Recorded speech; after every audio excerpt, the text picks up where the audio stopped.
Welcome, brother.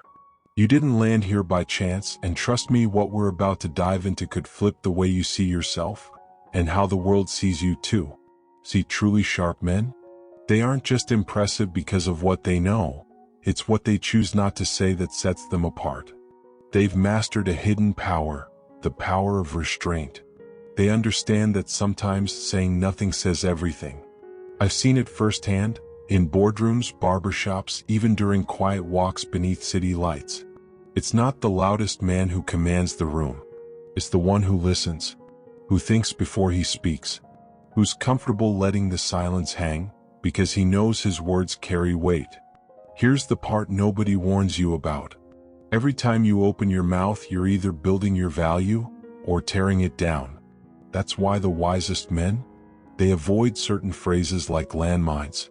Not because they're trying to be perfect, but because life taught them the hard way. Some things you say, you can't ever take back. Today I'm going to reveal 7 things wise men never say, not out of fear of being wrong, but because they understand careless words cost more than they're worth. Stick with me to the end. If you catch yourself nodding along, hit that subscribe button. Let's move forward with more clarity, more strength, and a whole lot more power in our silence. 1. I already know that. It sounds harmless, even confident, but it's one of the most dangerous thoughts a man can have. I already know that. I used to think it too, not out loud but quietly in my head. Every time someone shared advice or explained something familiar, I tuned out. I remember a workshop years ago. An older speaker walked us through a concept I had seen a dozen times. Arms crossed, mind closed. I thought, I've heard this all before. But buried in his talk was one idea, one shift in perspective that could have changed everything for me. And I missed it, all because I was too busy assuming I knew it all. That night, a hard truth hit me. When a man says, I already know that, what he's often saying is, I've stopped learning. That's not wisdom. That's pride wearing a clever disguise. True Stoicism doesn't feed the ego, it tears it down. It reminds us, the moment we stop learning, we start locking ourselves inside our own ignorance. Seneca once said, as long as you live, keep learning how to live. Not a quote to admire, a warning to live by. I once met a retired Navy officer at a coffee shop. In his 60s, sharp and calm. I shared something simple, thinking he'd brush it off. But instead, he leaned in and asked, how did you come to that? That humility floored me. Here was a man who had commanded ships, yet still listened like a student. Later he said, the day I stop being curious is the day I start dying. That stuck with me, because real intelligence doesn't rush to speak. It waits. It listens. It honors silence, not as empty space but as an invitation to grow. Even if it's just one sentence, one new angle, one shift in meaning. So next time you catch yourself thinking, I already know this, pause, lean in. Because maybe you're not here to learn the fact. Maybe you're here to learn the perspective. Stay teachable. Stay open. Because the moment you stop, the river of growth passes you by. 2. I don't need any help. It's a quiet lie many men believe. It doesn't yell. It doesn't boast. It simply whispers, I've got this.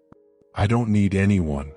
It sounds noble, independent, strong, the lone wolf myth we're taught to admire. But the truth? That belief doesn't make you strong. It makes you invisible, even to yourself. Years ago, I met a man named Jacob, early 50s, built a business, raised 2 kids, respected by everyone, yet worn down by a weight no one saw. Not because he was weak, but because he never gave anyone the chance to see he was tired. Over coffee one night, he said, for 20 years, I thought being strong meant carrying it all alone. I thought asking for help made me less of a man. He paused. It worked, until it didn't. Until I realized no one could help because I never let them see I was drowning. That moment stuck with me, because I believed the same thing. That silence was strength. That asking was weakness. But the Stoics knew better. Marcus Aurelius, the emperor philosopher, openly credited the mentors who shaped him. He didn't pretend to be self-made, he honored those who helped him rise. If the ruler of the ancient world wasn't too proud to lean on others, why should we be? The refusal to ask for help isn't strength. It's fear, fear of being seen, fear of seeming weak, fear of losing control. But here's the paradox.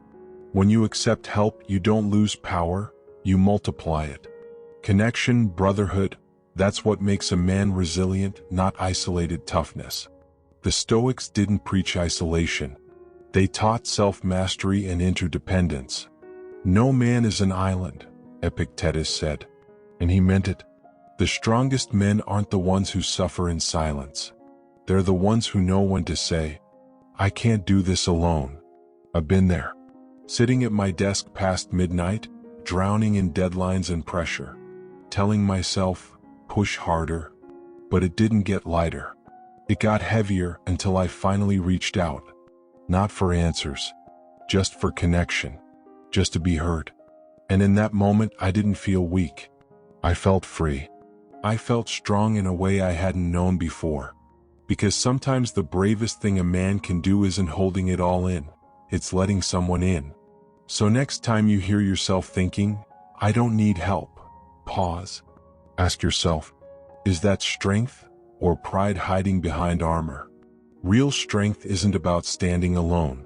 It's knowing when to reach out and when to lift others up. That's not weakness. That's wisdom. 3. That's impossible. A few years ago, I worked with a man named Thomas. He had the kind of presence people trusted. Steady, methodical, always in control. But there was one thing he said more than anything else. That won't work. New ideas, fresh strategies, even small improvements. His answer was automatic. At first, it sounded wise, practical, grounded. But over time, I saw the truth. Thomas wasn't evaluating ideas. He was reacting to fear. Fear of change, fear of failure, fear of the unknown. That won't work wasn't about the idea. It was about protecting himself. It kept him safe, but it also kept him small. The Stoics understood this. Seneca wrote, "We suffer more often in imagination than in reality." Thomas wasn't weak. He was trapped, not by obstacles but by his own fear. Years later, I faced a project that should have fallen apart. Tight deadlines, half the budget, an untested team. The old voice whispered, "This is impossible." But instead, I asked myself a better question from Marcus Aurelius. What's within your power right now? One small step, then another. No grand leaps, just steady forward motion. That project didn't just survive, it transformed everything. Not because we had it all figured out, but because we didn't let fear disguise itself as reason.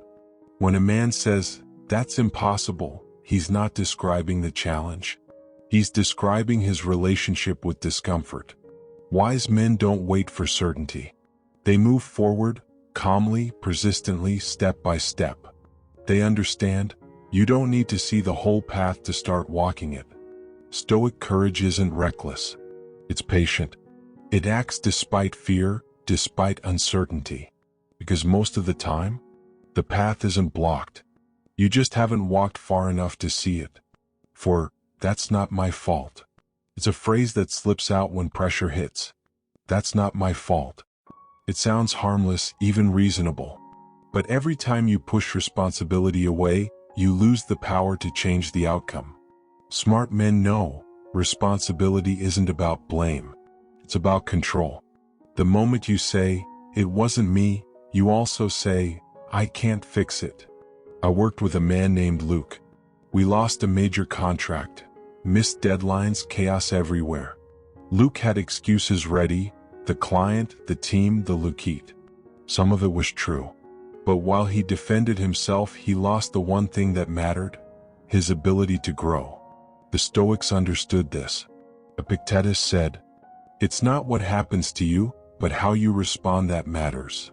Responsibility starts with asking, "What could I have done better?" That question changed my life. Because even when I was right, there were cracks I hadn't seen. The words I chose, the prep I skipped, the assumptions I made. When you own your part, you stop being reactive. You start becoming a leader. Blame feels good, but it keeps you stuck. Responsibility feels heavy, but it builds strength. Intelligent men don't wait for someone else to fix things. They own their role and forge the way forward. 5. I'll do it later. Few phrases feel more harmless and more dangerous than this. I'll do it later. It sounds responsible, even smart. But more often, later becomes the quiet grave where our best intentions are buried. I knew a man named Jacob. Good job, beautiful family, a life that looked steady from the outside. But inside he carried a growing list. I'll write that letter next week. I'll take the boys camping when work slows down. I'll fix things with my brother after the holidays. But life didn't wait. One afternoon, Jacob got the call. His brother, gone. No final conversation, no closure, just an unsent message he never finished. Jacob told me this not for sympathy, but as a warning. Time isn't endless. It's fragile. And it doesn't negotiate. The Stoics understood this better than anyone. Marcus Aurelius reminded himself daily, you could leave life right now, not to scare himself, but to stay clear. Because delay doesn't just steal opportunities, it steals peace. Every call we don't make, every apology we don't send, becomes a quiet stone we carry, weighing us down even when we forget it's there. I felt it too. Letters unwritten, words left unspoken, and each delay, each later, became a tiny regret that piled up over time. Until one day I stopped waiting. I picked up the phone. I said what needed to be said. The weight lifted. Not because everything was fixed, but because I finally stopped pretending I had unlimited time. That's what Stoicism teaches. Not to rush everything, but to act on what matters before time decides for you. It's not about doing it all today. It's about doing something today. Because the man who waits for the perfect moment usually ends up living with perfect regret. 6. I'm too old for that. There's a quiet phrase that ends more dreams than failure ever could. I'm too old for that. It rarely sounds dramatic. Usually it comes disguised as wisdom, a joke, a shrug, a way to avoid disappointment. But underneath, it's not humor. It's resignation, the belief that life's best chapters are already behind you. I once met a man named David.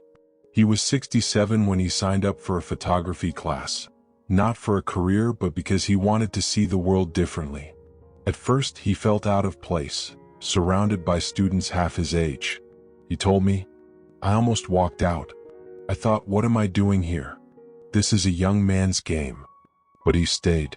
And by the end, his project, a photo series of elderly hands, was the most celebrated in the class. Not because of technical skill, but because of the perspective only he could offer. He didn't just learn photography. He reclaimed a piece of himself. That stuck with me. I'm too old isn't a fact. It's a fear dressed up as logic. The Stoics knew this. Marcus Aurelius didn't obsess over how much time he had left. He asked, what will I do with the time that remains? That's the real question. I've seen men in their 60s start businesses, fall in love, paint their first masterpiece, mentor fatherless boys. And I've seen younger men give up on themselves far too soon. The difference isn't age. It's mindset. The man who says, I'm too old, locks a door that was never really closed. The man who asks, what can I still do? Pushes it wide open. Stoic wisdom reminds us, growth doesn't end, it matures. You stop chasing everything. You focus on what matters. Your scars become your story. Your time becomes your treasure. You're not too old. You're too valuable to waste what's left. Whether you have 10 years or 10 days, something meaningful is still waiting for you. Don't let a lie steal it. Ask yourself, what would I do if I didn't believe it was too late? Then, take the first step. 7. That's just how I am. It sounds harmless, even honest. That's just how I am. We say it to end conversations, to excuse mistakes, to avoid discomfort. But underneath, it's rarely acceptance. It's surrender, a quiet decision to stop growing. I once worked with a man named Neil, brilliant at his job, sure, independent, but known for his temper, snapping at teammates, storming out of meetings. When confronted, he just shrugged. That's who I've always been. As if that made it permanent. As if growth was no longer an option. But here's the truth. What we excuse often enough becomes who we are, not because we can't change, but because we stop trying. The Stoics' new character isn't fixed. It's shaped through practice, reflection, and conscious effort. Epictetus said, "It's not events that disturb us, but our judgments about them." The same goes for who we are. It's not our nature that traps us, it's the stories we tell ourselves about it. Change is uncomfortable. It demands vulnerability, humility, work. But that's where wisdom is born. I've been there too. Years ago, whenever someone challenged my ideas, I'd shut down, not out of anger, but fear. Fear of being wrong. Fear of not having all the answers. And I would say, "That's just how I think." As if it was carved in stone. It wasn't. It was fear, disguised as identity. Stoicism teaches that self-mastery isn't perfection. It's persistence. It's asking every day, what can I do better today? Even when it's uncomfortable. Identity isn't declared. It's shaped, choice by choice, moment by moment. Now, when I hear someone say, "That's just how I am," I hear fear. I hear fatigue. I hear someone who's tired of trying, but hasn't yet realized that trying is what keeps us alive. We're not finished. Not while we're still breathing. Nature is change. Life is change. And resisting it? That's the real loss.